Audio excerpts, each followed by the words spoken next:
Hello students, now we are going to see the fourth chapter, cost and revenue analysis. Okay, introduction. The cost and revenue analysis refers to examining the cost of production. Cost refers to cost of production. Okay, cost refers to cost of production and the sales revenue of production, and revenue refers to sales revenue. வருவாய் அப்படின்னு சொல்லுவோம் தமிழில். Cost அப்படின்றது பொருள் உற்பத்தி செய்யக்கூடிய ஆகக்கூடிய செலவு அப்படின்றது நம்ம மீன் பண்ணுவோம். ஓகேங்களா, இந்த செலவுக்கும் பொருளை உற்பத்தி செய்யறதுக்கு ஆகக்கூடிய செலவும் அதில் நமக்கு கிடைக்கக்கூடிய அந்த ரெவென்யூ பற்றியும் ஒரு அனாலிசிஸ் தான் இந்த காஸ்ட் அண்ட் ரெவென்யூ அனாலிசிஸ் அப்படின்னு சொல்லுவோம். The objective of a firm is to earn profit. எந்த ஒரு நிறுவனமாக இருந்தாலும் அதோட முக்கியமான ஆப்ஜெக்ட் என்னவாக இருக்கும்? டு earn profit, லாபம் சம்பாதிக்கிறது. Okay, not to make loss, நஷ்டம் ஏற்படுத்திக்கிறது இல்லை. Okay, however a firm's profit or loss is primarily determined by its cost. primarily determined by, ஒரு நிறுவனத்தோட லாபம் அல்லது நஷ்டம் அப்படின்றது எதை பொறுத்து அமையும்னு பார்த்தீங்கன்னா அதோட காஸ்ட்டை பொறுத்து தான் அமையும். பொருள் உற்பத்தி செய்யறதுக்கு ஆகக்கூடிய செலவை பொறுத்து அமையும். அதே நேரத்தில் அந்த கம்பெனிக்கு கிடைக்கக்கூடிய வருவாயை பொறுத்து அமையும். சரிங்களா? In simple terms, profit or loss is defined as the difference between total revenue and total cost. In simple terms, profit or loss is defined as the difference between total revenue and total cost. Okay, that is, profit or loss is equal to total revenue minus total cost. Profit or loss is equal to total revenue minus total cost. இந்த minus simple தான் ரொம்ப முக்கியம். நீங்கள் அதை மாற்றி போட்டிங்கன்னா உங்களோட answer தப்புன்னு வரும். ஓகேங்களா? As cost and revenue are very important to decide the production behavior of a firm and its supply behavior in the market, it is necessary to understand the cost and revenue concept. சரிங்களா? Now cost analysis அப்படின்னா என்னன்னு பார்ப்போம். சரிங்களா? செலவு பற்றிய ஆய்வு அப்படின்னு தமிழில் சொல்லலாம். ஓகேங்களா? Cost refers to the total expense incurred in the production of a commodity. ஒரு பொருளை உற்பத்தி செய்யறதுக்கு ஆகக்கூடிய செலவுகளை தான் நம்ம காஸ்ட் அப்படின்னு சொல்லுவோம். சரிங்களா? Cost analysis refers to the study of behavior of cost in relation to one or more production criteria. அந்த காஸ்ட் அப்படின்றது ஒரு பொருளை உற்பத்தி செய்யறதுக்கு என்னென்ன விஷயங்கள் நமக்கு யூட்டிலைஸ் பண்ணுறோமோ அதுக்கு ஆகக்கூடிய செலவுகள் அப்படின்னு நம்ம சொல்லுவோம். சரி, namely size of output, scale of production, prices of factors and other economic variables அப்படின்னு சொல்லுவோம். சரிங்களா? ஒரு பொருளை உற்பத்தி பண்ணுறதுக்கு நிறைய ஃபேக்டர்ஸ் யூட்டிலைஸ் பண்ணணும். எவ்வளோ ஈல்டு எடுக்கணும் அப்படின்ற கான்செப்ட் இருக்குன்னு. சரிங்களா? எவ்வளோ ப்ரொடக்ஷன் நம்ம செய்யணும் அப்படின்றது இருக்குது. அது மட்டும் இல்லாமல் அதர் எக்கனாமிக்ஸ் வேரியபிளும் இதில் இன்ஃப்ளூயன்ஸ் ஆகிருக்கு. சரி, இது எல்லாத்துக்கும் வாங்கக்கூடிய செலவு தான் நம்ம காஸ்ட் அப்படின்னு சொல்லுவோம். த functional relationship between cost and output is expressed as cost function. ஒரு அவுட்புட் வெளியெடுக்கிறதுக்கு ஆகக்கூடிய செலவை தான் நம்ம காஸ்ட் ஃபங்க்ஷன் அப்படின்னு சொல்லுவோம். சரிங்களா? ஒரு அவுட்புட் வெளியெடுக்கிறதுக்கு ஆகக்கூடிய செலவை நம்ம காஸ்ட் ஃபங்க்ஷன் சொல்லுவோம். So cost function may be written as C equal to F of Q அப்படின்னு சொல்லுவோம். C equal to F of Q, இதுதான் காஸ்ட் ஃபங்க்ஷன். எக்ஸாம்பிள் உங்களுக்கு ஒன்று கொடுத்துருக்கு. This is an example. Q to the power 3 minus 18Q square plus 91Q plus 12. இது ஒரு total cost. நான் சொல்லுவோம், எனக்கு இந்த பொருளை உற்பத்தி பண்ணுறதுக்கு 100 ரூபா செலவாச்சு அப்படின்னு சொல்லுவோம் இல்லைங்களா? அப்போ அந்த 100 ரூபாவை நம்ம எப்படி பிரிச்சுருக்கோன்னு பார்த்துக்கோங்க. இந்த 100 ரூபாவை இந்த மாதிரி 4 ஐட்டமாக பிரிச்சுருக்கோன்னு வச்சுக்குவோம். சரிங்களா? அந்த 4 ஐட்டம் என்னென்ன அப்படின்றது தான் இந்த விஷயம். சரிங்களா. அந்த 100 ரூபாவை இப்படி பிரிச்சிருக்கும் சரிங்களா. இதை நம்ம எக்கனாமிக்கல் டேர்ம்ஸை அனலைஸ் பண்ண போகிறோம். பொருளாதார ரீதியாக எப்படியெல்லாம் நம்ம இருக்குது அப்படின்றத ஜென்ரலாக சொல்லணும்னா ஒரு பொருள் தயாரிக்கிறதுக்கு 100 ரூபா ஆச்சு இல்லை 1000 ரூபா ஆச்சு அப்படின்னு நம்ம பொதுவாக சொல்லலாம். பட் அந்த 1000 ரூபாவில் என்னென்ன இருக்குது அப்படின்றத நம்ம இப்படி பார்க்க போகிறோம். ஓகேங்களா. So where cost equal to C equal to cost, Q equal to quantity of output. சரியா. Cost functions are derived functions because they are derived from production functions. Cost functions are derived function because they are derived from production function. இது வந்து ஒரு 1 mark question. சரிங்களா. Okay. We shall discuss the basic concept. இப்போ நம்ம basic concept cost concept என்னன்னு பார்க்க போறோம். Okay. Cost concept. செலவு கருத்துக்கள் அப்படின்னு சொல்லுவோம். ஃபர்ஸ்ட் ஒன் மணி காஸ்ட் அப்படின்னு சொல்லக்கூடிய பணச்செலவு. மணி காஸ்ட் அப்படின்றது பணச்செலவு அப்படின்னு சொல்லுவோம். Production cost expressed in money terms is called money cost. Production காஸ்ட்டை உற்பத்திக்கு ஆகக்கூடிய செலவை இன் டேர்ம்ஸ் ஆஃப் மணியில் எக்ஸ்பிரஸ் பண்ணோம் அப்படின்னா அது வந்து மணி காஸ்ட் அப்படின்னு சொல்லுவோம். Okay. In other words, it is the total money expense incurred by a firm by producing a commodity. ஒரு நிறுவனம் அந்த பொருளை உற்பத்தி செய்யறதுக்கு எவ்வளவு பணம் செலவழிச்சதோ அந்த பணத்தின் மதிப்பில் நம்ம சொன்னோம் அப்படின்னா அதை வந்து மணி காஸ்ட் அப்படின்னு சொல்லுவோம். மணி cost includes the expenditure such as cost of raw material, payment of wages and salaries, payment of rent, interest on capital, expense on fuel, power expense on transportation and other types of production.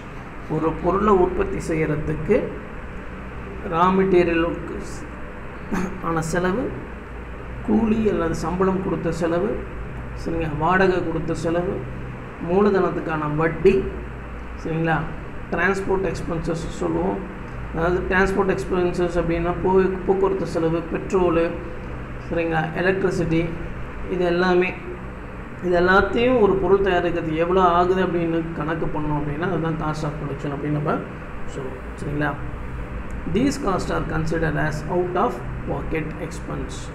These are cost consists, that is money cost is considered as out of pocket expense அப்படின்னு சொல்லுவோம். Money cost are also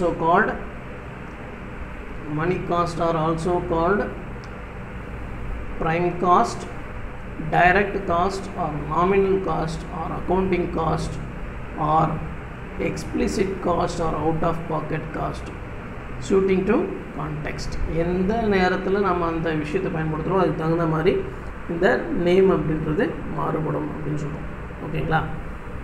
now real cost அப்படின்றது உண்மை செலவு அப்படின்னு நம்ம சொல்லுவோம். Real cost refers to the payment made to compensate the efforts and sacrifice of all factors owners of their service in the production. Real cost refers to the payment made to compensate the efforts and sacrifice of all factor owners for their service in their production. ஒரு பொருளை உற்பத்தி செய்கிறதுக்கு பணம் மட்டுமே, பணம் கொடுத்து பொருளை வாங்கி நம்ம உற்பத்தி செய்கிறதுன்றது வேறு. அதுக்கான உழைப்பு அப்படின்றதில்ல, இந்த உழைப்பு வந்து சில உழைப்புகள் வந்து விலை கொடுத்து நம்ம செய்ய முடியாது. ஸோ அந்த மாதிரி உழைப்புகள் இல்லை சாக்ரிஃபைஸஸ் தான் நம்ம என்ன சொல்லுவோம், ரியல் காஸ்ட் அப்படின்னு நம்ம சொல்கிறோம்.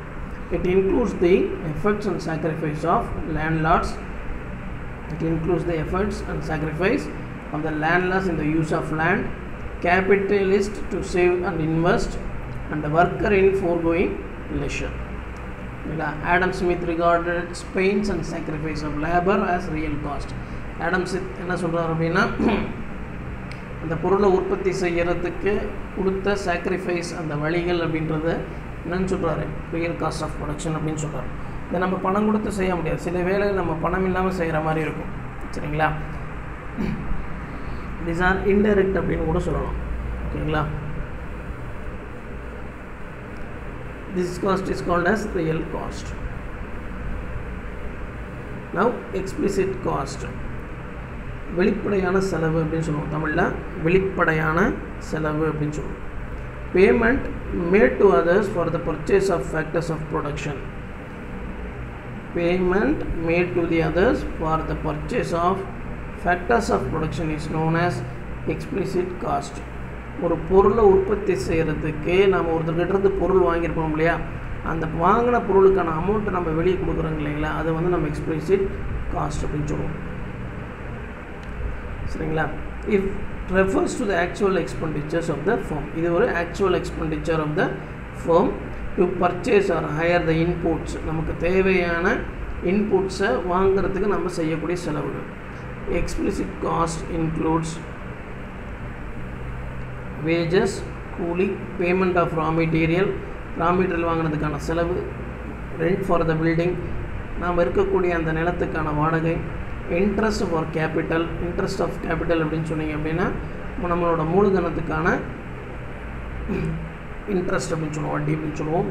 எக்ஸ்பெண்டிச்சர் ஆன் டிரான்ஸ்போர்ட், போக்குவரத்து செலவுகள், விளம்பர செலவு, சரிங்களா. And other expense like licence fee, business run பண்ணால் லைசன்ஸ் வேணும், லைசன்ஸ் ஃப்ரீ, டிப்ரிஷியேஷன் தேய்மானம், அண்ட் இன்சூரன்ஸ், சரிங்களா, சார்ஜஸ் எக்ஸெட்ரா, இதெல்லாமே explicit cost அப்படின்னு சொல்லுவோம். It is also called accounting cost.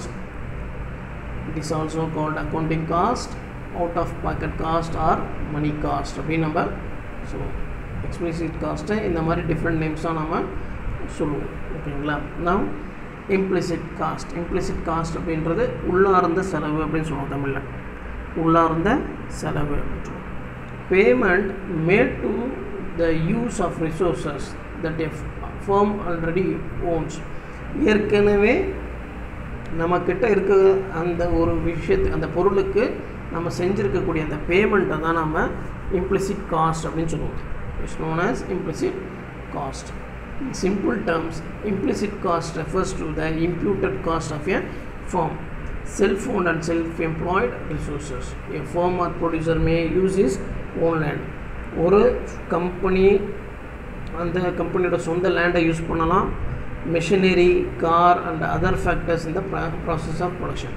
இதெல்லாம் ஏற்கனவே நம்ம வாங்கியிருப்போம், அதை திரும்ப திரும்ப நம்ம வந்து அதே கம்பெனியில் நம்ம யூட்டிலைஸ் பண்ணிகிட்ருக்கோம் அப்படின்னு சொன்னால் ஏற்கனவே செஞ்ச ஒரு பொருளுக்கான செலவுகள், அது வந்து இம்ப்ளிசிட் காஸ்ட், நம்மக்கிட்ட இருக்கக்கூடிய பொருள். சரிங்களா? These cost are not recorded under normal accounting practices. இந்த காஸ்ட்டெல்லாம் நார்மல் அக்கௌண்டிங் ப்ராக்டிஸில் ரெக்கார்ட் பண்ண மாட்டாங்க, ஏன்னா ஏற்கனவே பண்ணியாச்சு, அதனால் திரும்ப திரும்ப அதை பண்ணிகிட்டு இருக்க போகிறதில்ல. However, the value of own services are imputed and considered for preparing the profit or loss accounts. Implicit cost is also called imputed cost or book cost. Implicit cost is also called imputed cost or book cost அப்படின்னு நம்ம சொல்லுவோம். ஓகேங்களா?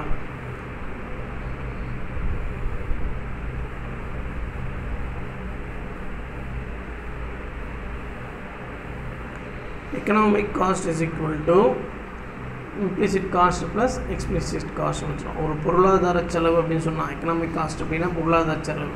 அந்த பொருளாதார செலவு அப்படின்னு சொல்கிறது implicit cost plus explicit cost அப்படின்னு சொல்லுவோம். வெளிப்படையான செலவு மற்றும் உள்ளார்ந்த செலவு, இது ரெண்டும் சேர்ந்தது தான் பொருளாதார செலவு அப்படின்னு நம்ம சொல்லுவோம். ஓகேங்களா? இது ஒரு எக்ஸ்பிளிசிட்டோட 1 mark formula. Okay, now economic cost பொருளாதார செலவு அப்படின்னு நம்ம சொல்லுவோம். It refers to all payments made to the resources owned and purchased or hired by the firm in order to ensure their regular supply to the process of production.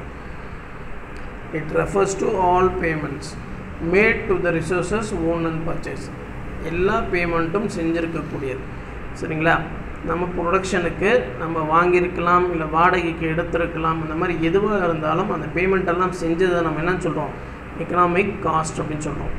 It is the summation of explicit and implicit cost. It is the summation of explicit and implicit cost. Economic cost is relevant to calculate the normal profit and thereby economic profit of the firm. The economic cost அப்படின்னு சொல்லக்கூடியது நம்மளோட normal profit என்ன அப்படின்னு calculate பண்ணுறதுக்கும் ஒரு கம்பெனியோட பொருளாதார செலவு என்ன அப்படின்றத, பொருளாதார லாபம் அப்படின்றது என்ன அப்படின்றதையும் பார்க்குறதுக்கு உதவியாக இருக்குது அப்படின்னு நம்ம சொல்கிறோம். Now social cost அப்படின்னா சமூக செலவு அப்படின்னு நம்ம சொல்லுவோம். சமூக செலவு. It refers to the total cost borne by the society due to the production of a commodity. ஒரு பொருளை உற்பத்தி செய்யறதுக்கு சொசைட்டியால் கொடுக்கப்பட்ட செலவு அப்படின்னு நம்ம சொல்லுவோம். சரிங்களா? Alfred Martian defined the term social cost to represent the efforts and sacrifice undergone by the various members of the society in producing commodity. Social cost is the cost that is not borne by the firm. இந்த social cost அப்படின்றது ஒரு company ஒரு நிறுவனம் இந்த காஸ்ட்டை கொடுக்காது, ஆனால் society அப்படின்றது கொடுக்கும். But incurred by others in the society. For example, large business firms cause air pollution. Example என்ன சொல்கிறோம் அப்படின்னா, large business firms cause air pollution, water pollution and other damages in a particular area. ஒரு குறிப்பிட்ட ஏரியாவில் water பொல்யூஷனோ இல்லை ஏர் பொல்யூஷனோ தான் ஏற்படுது ஒரு நிறுவனம் அப்படின்னா, அந்த நிறுவனத்தால் பாதிக்கப்படுறது அந்த சுற்று வட்டாரத்தில் இருக்கக்கூடிய மக்கள்.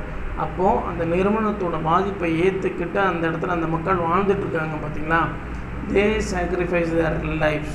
ஸோ இந்த சாக்ரிஃபிகேஷனை தான் நம்ம என்ன சொல்கிறோம், சோஷியல் காஸ்ட் அப்படின்னு நம்ம சொல்கிறோம், which involve the cost to the society. These costs are treated as social cost. It is also called as external cost. Okay. Now opportunity cost அப்படின்றது வாய்ப்பு செலவுகள் அப்படின்னு சொல்லுவோம். It refers to the cost of next best alternative.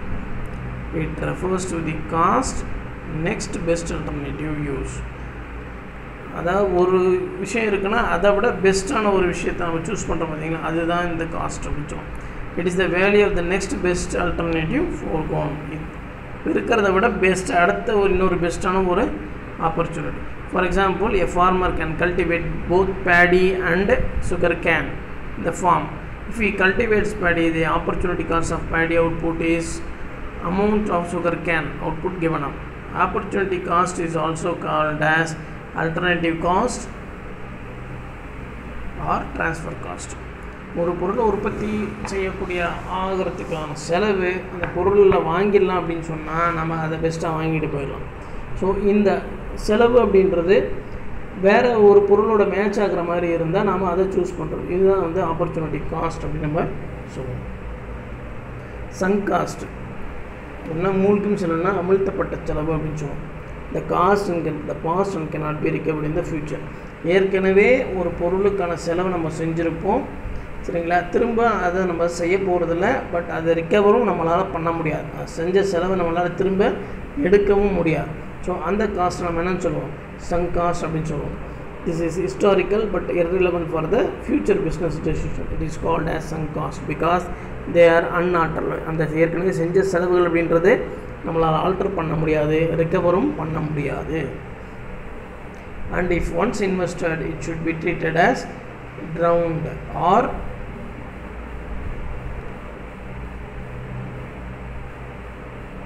disappeared. ஒரு தடவை நம்ம invest பண்ணிட்டா அது திரும்ப நம்ம கைக்கு கிடைக்காது, பண்ணது தான் அப்படின்னு. If a firm purchases a special equipment designed for a special plant, ஒரு குறிப்பிட்ட பொருளை உற்பத்தி செய்யறதுக்கு ஒரு புதுவிதமான ஒரு மிஷினை நம்ம வாங்குகிறோம் அப்படின்னு சொன்னால் அது அந்த பர்டிகுலர் பொருளை தயாரிக்கிறதுக்கு மட்டும்தான் பயன்படும். ஸோ அப்போ அந்த பொருளுக்கு அந்த மிஷினை வாங்குறதுக்கு செஞ்ச செலவு அப்படின்றது சங்க் காஸ்ட்டாக இருக்கும் அப்படின்னு சொல்கிறோம், சரிங்களா. Because it has no alternative. இதை வேறு யூஸ்க்கு நம்ம பயன்படுத்த முடியாது. So sunk cost is also called retrospective cost. இந்த சங்க் காஸ்ட்டோட ஆப்பர்ச்சுனிட்டி காஸ்ட் அப்படின்றது ஜீரோ. வாய்ப்பு, இதுக்கான வாய்ப்பு அப்படின்றது ஜீரோ. இன்னொரு இதுக்கு பயன்படுத்தலாம் அப்படின்னு சொல்கிறது இல்லை அப்படின்றதுனால இதோட காஸ்ட் அப்படின்றது ஆப்பர்ச்சுனிட்டி காஸ்ட் அப்படின்றது ஜீரோன்னு சொல்கிறோம். அதே நேரத்தில் chunk cost is called as retrospective cost அப்படின்னு நம்ம சொல்கிறோம். ஃப்ளோட்டிங் காஸ்ட், மிதக்கும் செலவு அப்படின்னு சொல்லுவோம், சரிங்களா. It refers to all expenses that are directly associated with business activities. It refers to all expenses that are directly associated with business activities but not with asset creation. சரிங்களா, சொத்துக்களை உருவாக்குறதுல இந்த செலவுகள் பயன்படுத்தாது, but business run ஆகிறதுக்கு நம்ம பயன்படுத்திக்குவோம். அந்த cost நம்ம floating காஸ்ட்னு சொல்லுவோம். It does not include the purchase of raw material as it is a part of current assets.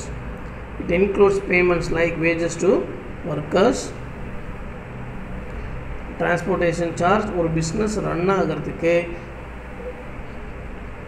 fee for power administration, ஒரு பிஸ்னஸ் ரன் ஆகிறதுக்கு அன்றாடம் நம்ம செய்யக்கூடிய செலவுகள். இதில் ப்ரொடக்ஷன் காஸ்ட் அப்படின்றது இந்த ரா மெட்டீரியல் பர்ச்சேஸ் இதில் ஆட் ஆகாது.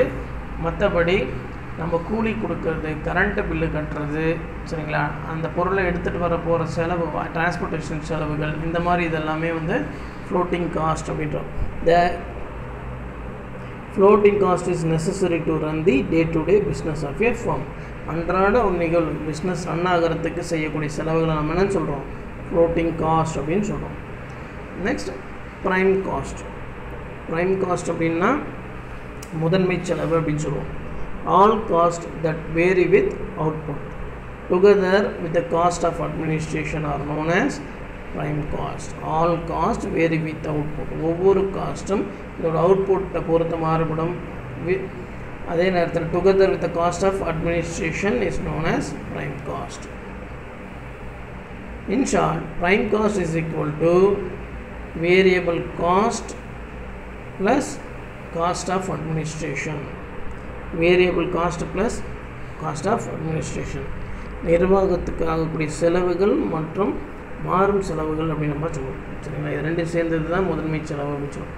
ஃபிக்ஸ்டு காஸ்ட் மாறா செலவு அப்படின்னு சொல்லுவோம். ஃபிக்ஸ்டு காஸ்ட் அப்படின்னா மாறா செலவு. Fixed cost does not change with the change in quantity of output. Fixed cost வந்து ஒரு பொருளை உற்பத்தி செய்கிறதுனால மாறப்போகிறது கிடையாது. நீங்கள் ஒரு பொருள் உற்பத்தி செஞ்சாலும் சரி அதே தான், 100 பொருள் உற்பத்தி செஞ்சாலும் அதே காஸ்ட்டு தான். சரிங்களா, இப்போ ஃபார் எக்ஸாம்பிள் ஒரு ஒர்க்கருக்கு நீங்கள் ஒரு நாளைக்கு 100 ரூபா சேலரி கொடுக்குறீங்க அப்படின்னா அவரோட ப்ரொடக்ஷன் அப்படின்றது ஒரு நாளைக்கு 50 பைசாவும் இருக்கலாம், 10 பைசாவும் இருக்கலாம்.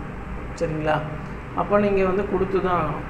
சரி, நீங்கள் வந்து உங்கள் கம்பெனியில் ஒரு வேஜ் ஒர்க்கர் வந்திருக்காரு, அவர் வந்து இன்றைக்கி வேலை செஞ்சிட்ருக்காரு, திடீர்னு பவர் ஆஃப் ஆகிடுச்சு, பவர் வரல, ஆனால் சாயங்காலம் வரைக்கும் அவர் அங்கே தான் இருக்க போகிறாரு. ஸோ அப்போ என்ன, ஒரு நாளுக்கான அந்த பர்டிகுலர் வேஜை நீங்கள் கொடுத்து தான் ஆகும். அவர் ப்ரொடக்ஷன் பண்ணாலும் சரி பண்ணலாலும் சரி அதை நீங்கள் கொடுத்து தான் ஆகும். ஸோ இதை நம்ம என்ன பண்ணுவோம், ஃபிக்ஸ்டு காஸ்ட் அப்படின்னு நம்ம சொல்கிறோம். சரிங்களா, in other words, expense on fixed factors remains unchanged irrespective of the level of output. remains unchanged ஆகும், மாற போகிறதில்லை. Whether output is achieved or not, output வந்தாலும் சரி வரலாலும் சரி அதை கொடுத்து தான் ஆகணும். Okay, whether increase output is increased or decrease or even become zero, output இருந்தாலும் சரி வரலனாலும் சரி இல்லை சுத்தமாக ஜீரோவானாலும் சரி நம்ம கொடுத்து தான் ஆகணும். For example, rent to the factory, வாடகை, தொழிற்சாலைக்கான வாடகை, watchman wages, permanent worker salary, payment for minimum equipments and machine insurance premium, deposit for power, license fee, etc. Fixed cost is also called as supplementary cost or overhead cost. சரிங்களா, so இந்த மாதிரி எல்லா செலவுகளும் பண்ணுறாங்க இல்லைங்களா, daily அந்த business run பண்ணுறதுக்கு அதை வந்து ஃப்ளோட்டிங் காஸ்ட் அப்படின்னு சொல்கிறோம். அதே நேரத்தில் இந்த ஃபிக்ஸ்டு காஸ்ட் அப்படின்றது பிஸ்னஸ் ரன் ஆனாலும் நம்ம அது ஃபிக்ஸ் கொடுத்து தான் ஆகும். This fixed cost is called as supplementary cost or overhead cost.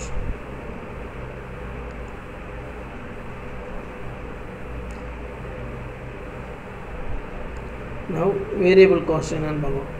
These costs vary with the level of output. These costs vary with the level of output. Output பொறுத்து இந்த cost மாறுபடும். Variable costs are wages of temporary workers, cost of raw material, fuel cost, electricity charge, etc. Variable cost is also called as prime cost, special cost or direct cost. So variable cost is also called as prime cost, special cost or direct cost. ஓகேங்களா, so இந்த output மாறுறதுக்கு பொறுத்து நம்மளோட cost மாறுபடும். சரி, for example temporary worker நம்ம எடுத்துருக்கோம் அப்படின்னா அவருக்கான வேஜஸ் மட்டும்தான் இன்றைக்கி நம்ம கொடுக்க போகிறோம். அந்த காசு என்ன பொருள் நம்ம உற்பத்தி பண்ணுறோம், அதுக்கு எவ்வளோ ரா மெட்டீரியல் தேவை அதை மட்டும் தான் கொடுக்க போகிறோம். ஸோ இதெல்லாமே வந்து நம்ம வேரியபிள் காஸ்ட். சரிங்களா? ஸோ இந்த காஸ்ட் கான்செப்டை பொறுத்த வரைக்கும் நம்ம கிட்டத்தட்ட ஒரு 12 கான்செப்ட் பார்த்துருக்கோம். அது என்னென்ன அப்படின்னு ஒரு சின்ன கிளான்ஸ் பார்த்துடலாம். மணி காஸ்ட் அப்படின்றது பணச்செலவு அப்படின்னு சொல்லுவோம். ஓகே, ரியல் காஸ்ட் அப்படின்றது உண்மை செலவு. அண்ட் எக்ஸ்பிளிசிட் வெளிப்படையான செலவு. இம்ப்ளிசிட் அப்படின்றது உள்ளார்ந்த செலவு அப்படின்னு சொல்லுவோம். அந்த எக்கனாமிக் காஸ்ட் அப்படின்றது பொருளாதார செலவு. சோஷியல் காஸ்ட் அப்படின்றது சமூக செலவு அப்படின்னு சொல்லுவோம். ஆப்பர்ச்சுனிட்டி காஸ்ட் அப்படின்னு சொல்கிறது வாய்ப்பு செலவுகள் அப்படின்னு சொல்லுவோம். ஓகே, ஃப்ளோட்டிங் காஸ்ட் அப்படின்றது மிதக்கும் செலவுகள். அதே நேரத்தில் ப்ரைம் காஸ்ட் அப்படின்றது முதன்மை செலவு அப்படின்னு சொல்லுவோம். ஃபிக்ஸ்டு அப்படின்றது மாறா செலவு அப்படின்னு சொல்லுவோம். And as well as variable cost அப்படின்றது மாறும் செலவு அப்படின்னு சொல்லுவோம். ஸோ இந்த வகையில் இந்த மாதிரி டிஃப்ரெண்ட் டைப்ஸ் ஆஃப் காஸ்ட்டை பேஸ் பண்ணி தான் நம்ம என்ன பண்ணுறோம், ஒரு ப்ரொடக்ஷனுக்கான ஒரு ப்ராடக்ட்டுக்கான காஸ்ட்டை நம்ம ஃபிக்ஸ் பண்ணுறோம். ஒரு ப்ராடக்டை நம்ம உற்பத்தி செய்யணும்னா இந்த மாதிரி காஸ்ட் அனாலிசிஸ் பார்த்து தான் நம்ம பண்ணணும். அப்போ பண்ணும்போது தான் வந்து ஆக்சுவலான இன்கம் நமக்கு எவ்வளோ இருக்குது, நம்மளோட ரெவென்யூ என்ன, நம்மளோட இன்கம் என்ன அப்படின்றத நம்மளால் அனலைஸ் பண்ண முடியும். ஓகேங்களா? So next here comes one problem. என்ன அப்படின்னு பார்த்தீங்க அப்படின்னா ஷார்ட் ரன் காஸ்ட் கர்வ் அப்படின்னு சொல்லுவோம். Short run cost curve. இதில் ஃபஸ்ட்டு நம்ம பார்க்குறது டோட்டல் ஃபிக்ஸ்டு காஸ்ட். சரிங்களா? மொத்தமான ஃபிக்ஸ் பண்ணப்பட்ட ஒரு காஸ்ட். சரிங்களா? இங்கே உங்களுக்கு ஒரு சின்ன ஷெடியூல் ஒன்று கொடுத்துருக்கு. இந்த ஷெடியூலில் அவுட்புட் கொடுத்துருக்கு யூனிட் வைஸில் 0, 1 யூனிட், 2 யூனிட், 3 யூனிட், 4 அண்ட் 5 யூனிட்ஸ்னு கொடுத்துருக்கு. இதில் காஸ்ட் அப்படின்னு பார்த்தீங்கன்னா நீங்கள் 0 யூனிட் ப்ரொடியூஸ் பண்ணாலும் 1000 ருபீஸ் தான், 1 யூனிட் ப்ரொடியூஸ் பண்ணாலும் 1000 தான், 2 யூனிட் ப்ரொடியூஸ் பண்ணாலும் 1000, 3 பண்ணாலும் 1000 தான், 4 யூனிட்னாலும் 1000 தான், அதே நேரத்தில் 5னாலும் 1000 தான். நீங்கள் எத்தனை யூனிட் ப்ரொடியூஸ் பண்ணாலும் உங்களுக்கான காஸ்ட் அப்படின்றது எவ்வளோவா இருக்கும், 1000 ருபீஸ் மட்டும்தான் இருக்கும். சரிங்களா? ஸோ இதை நம்ம என்ன சொல்கிறோம், total fixed cost. All payments for the fixed factors of production are known as fixed cost. Total fixed cost. All payments for the fixed cost of production are known as total fixed cost. இங்கே கொடுத்துருக்கிறது ஒரு hypothetical table, ஒரு அனுமானமான ஒரு table தான் கொடுத்துருக்கு. So அதை base பண்ணி தான் நம்ம இதை பார்த்துருக்கோம். சரிங்களா? நவ் அதே நேரத்தில் இங்கே அந்த டயக்ராம் ஒன்று கொடுத்துருக்கு இல்லையா, இதில் பார்த்தீங்க அப்படின்னா டிஎஃப்சி அப்படின்றது டோட்டல் ஃபிக்ஸ்டு காஸ்ட். அவுட்புட்டுக்கு பேரலாக இருக்கும், அவுட்புட்டுக்கு பேரலாக இந்த இது இருக்கும். சரிங்களா? லெஃப்ட் சைடில் பார்த்தீங்கன்னா காஸ்ட் இருக்கும், ரைட் சைடில் உங்களுக்கு எக்ஸ் ஆக்சிஸில் அவுட்புட்டு, ஒய்யில் வந்து உங்களுக்கு காஸ்ட்டு. இந்த டிஎஃப்சி லைன் அப்படின்றது பேரலல் டு யுவர் அவுட்புட்டாக இருக்கும். சரிங்களா? For instance if t is equal to, நம்ம ஏற்கனவே பார்த்துருக்கோம் அந்த equation, if total cost equal to q to the power 3 minus 18q square plus 91q plus 12 அப்படின்னா the fixed cost here is 12. the fixed cost அப்படின்னு சொன்னால் எந்த term கான்ஸ்டன்டான term, variable இல்லாமல் ஒரு டேர்ம் வருதோ அந்த டேர்மை நம்ம என்னன்னு சொல்கிறோம், ஃபிக்ஸ்டு காஸ்ட் அப்படின்னு சொல்கிறோம். Total fixed cost. இங்கே நம்மளோட டோட்டல் ஃபிக்ஸ்டு காஸ்ட் அப்படின்றது 12. That means if q is 0, if q 0வாக இருந்துச்சுன்னா இந்த டோட்டல் காஸ்ட் எவ்வளோவா இருக்கும், 12ஆக இருக்கும். அந்த க்யூக்கு 0 அப்படின்ற வேல்யூ நீங்கள் சப்ஸ்டியூட் பண்ணிங்க அப்படின்னா இது எல்லா வேல்யூ 0 ஆயிரும். ஸோ பேலன்ஸ் என்ன இருக்கும், 12ஆக தான் இருக்கும். Hence this is the fixed cost. சரியா? இந்த ஃபிக்ஸ்டு காஸ்ட் அப்படின்றது நெகட்டிவில் இருக்காது. It could be observed that total fixed cost does not change with output. இந்த total fixed cost அப்படின்றது அவுட்புட்டை பொறுத்து மாறுபடாது அப்படின்னு சொல்லியிருக்கோம். Even when the output is 0, the fixed cost is 1000. Output 0 இருந்தாலும் fixed cost எவ்வளோ இருக்குது? 1000 தான் இருக்குது. TFC is horizontal straight line parallel to x-axis. The total fixed cost is horizontal straight line parallel to x-axis ஆக இருக்கு. ஓகேங்களா? Now total variable cost. All payments to the variable factors of production is called total variable cost. All payments to the variable factors of production is called total variable cost. இங்கே ஒரு hypothetical TVC schedule கொடுத்துருக்கு. அது என்னன்னா output 0, உங்களோட variable cost 0, 1 unit பண்ணும்போது உங்களோட variable cost 200, 2 unit பண்ணும்போது 300, 3 பண்ணும்போது 400, 4 பண்ணும்போது 600 அண்ட் 5 பண்ணும்போது 900. சரிங்களா? இங்கே உங்களோட அவுட்புட் மாற மாற உங்களோட வேரியபிள் காஸ்ட்டும் உங்களுக்கு சேஞ்சஸில் இருக்கும். ஓகேங்களா? இந்த டயக்ராமில் பார்த்தீங்க அப்படின்னா இந்த diagram TVC is 0 when nothing is produced.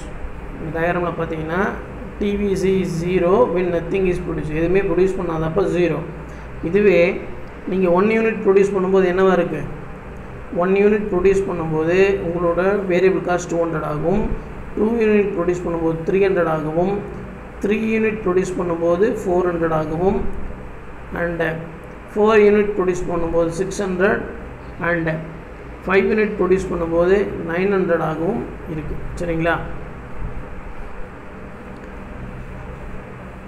as output increases TVC also increases. உங்களோட அவுட்புட் அதிகமாக அதிகமாக உங்களோட வேரியபிள் காஸ்ட்டும் அதிகமாகுது. TVC curve slopes upward from left to right, upward from left to right அப்படின்னு சொல்லி. சரிங்களா?